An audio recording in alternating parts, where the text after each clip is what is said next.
Hey guys, it's Evan Has It, and today we're doing another Clencha episode, number 11. And today I have Pastor, who is the CEO of Haven Esports. What up, guys? Alright, so our first question is how did you start your own team? So I started my own team. Really, I started by actually managing personalities in the Smash community, and Smash 4 and Melee are the dominant games in the Smash scene, and I actually just was talking to a commentator who's probably one of the top 3 commentators for Smash, and I was just seeing that he was trying to find an organization to join and that he was just needing help, and I am usually pretty good at networking. So I offered to help him just because I enjoyed his commentary, so thought I would give back in that way. So at first I was managing him, then I found a pro player named Andrew Cortez that I also manage, and I just thought he was a good guy. He was looking for a team, thought I would help him out.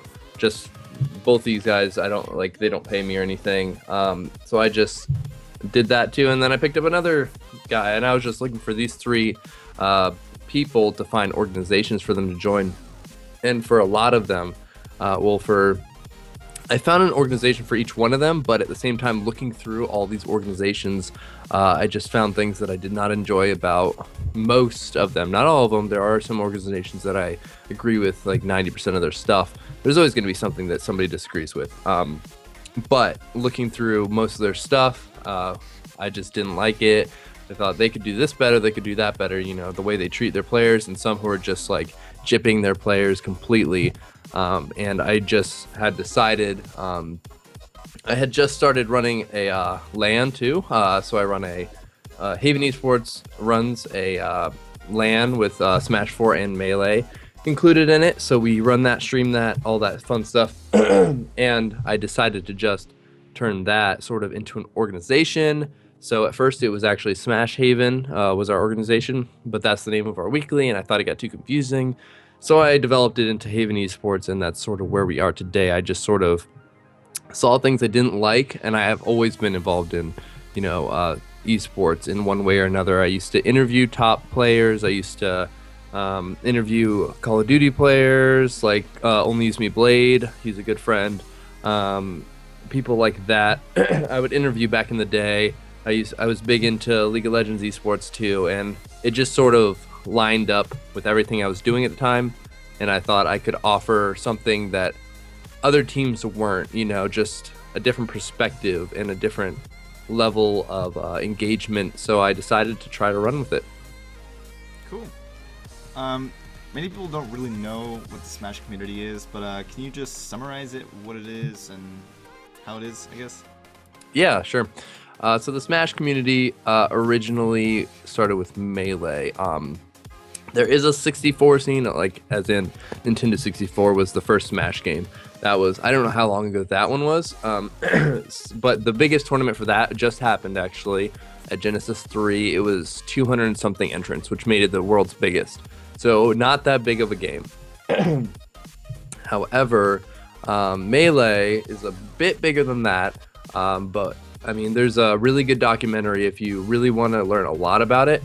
I'm not sure how long the documentary is, but it's a pretty long documentary, just sort of about the roots and where it is now. And, we were featured with MLG for a long time, and then we weren't, and we just recently got added back.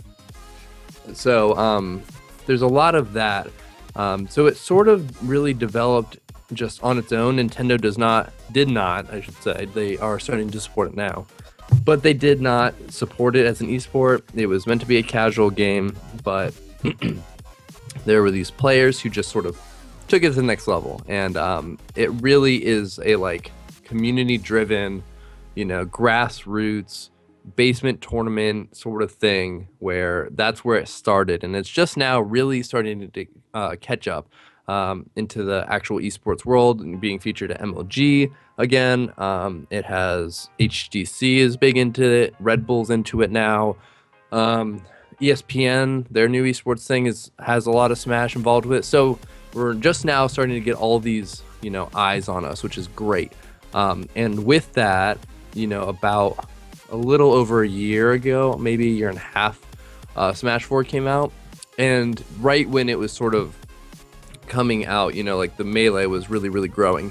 Melee is still slightly bigger, I would say, but Smash 4 also sort of just grew right alongside it. So we just recently had, I think the biggest for Smash 4 is like 1,800 entrants at one LAN and like 1,500 or something like that for Melee. But the viewership is a little bit larger for Melee. So that's sort of where we came from and where we're at right now. We're at EVO, we're at MLG now. So we're actually starting to get sort of that limelight, and it's starting to grow even bigger and bigger. So I'm excited for the future of that. Cool. For our other question, how long did it take you to organize your team to where it is now? So, I would say it's only been like, I don't know, maybe 6-7 months since we officially started Haven Esports. A little bit before that, maybe 9 months ago, I started our tournament, which is really where we started, and probably like 8 months ago is when I started managing. So it's probably been about 7 months in Haven Esports, like from the very beginning when we got our logo made and announced it on Twitter to now. Cool.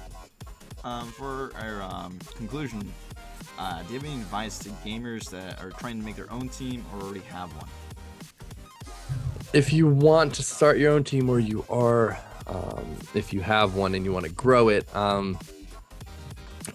honestly, it's about hard work. It is about hard work, definitely. I would venture to say if you want to start an organization, it depends on if you want to start a team, if you want to start an organization. If you want to start a team, like a team of smashers, just go for it, depends on where your goals are. If you just want to make a team to like have fun, grow a little following if you want, go for it. Make a Twitter page, promote it on your personal Twitters, reach out to players you want to have on your team, do that. If you want to start an organization, it honestly, I believe that it takes some level of financial investment. But even if you don't have that, I would still go for it, and just try, start a Kickstarter once you have a following and you need to get money, do odd jobs just to add a little bit of extra money that you can throw into there. So you need to really take a risk with it, but at the same time, it is so important to just keep going. No matter what you're going through, grind every day, work every day. I don't stop working. I always have figureheads that I look up to for encouragement. I talk to my team openly about how I feel about things, and they're always there to encourage me and support me. Even when I'm not like feeling down, they're just always like, yeah, you got this. When I'm feeling nervous for a meeting, yeah, you got this. You've done great. Let us do our part in this too. So it is really about working as a team and making sure you're working with people who have your back, and making sure you are giving it your all, and not, if you're going to do it, then do it well. You don't want to start a team, organization, whatever you want. Like putting no money into it is okay at first, but like put no money into it and, then put no time into it at all and expect it to be the next TSM or CLG, like there are teams who do put in money and eventually fail. But I think if you're doing the right things, you surround yourself with the right individuals, it's a growing market that you have a great chance of making it if you're doing it well. So that's what advice I would give to them. Yeah, that's pretty good advice. Thanks. Well, thank you for being on Clan Chat. Absolutely. Thank you so much for having me.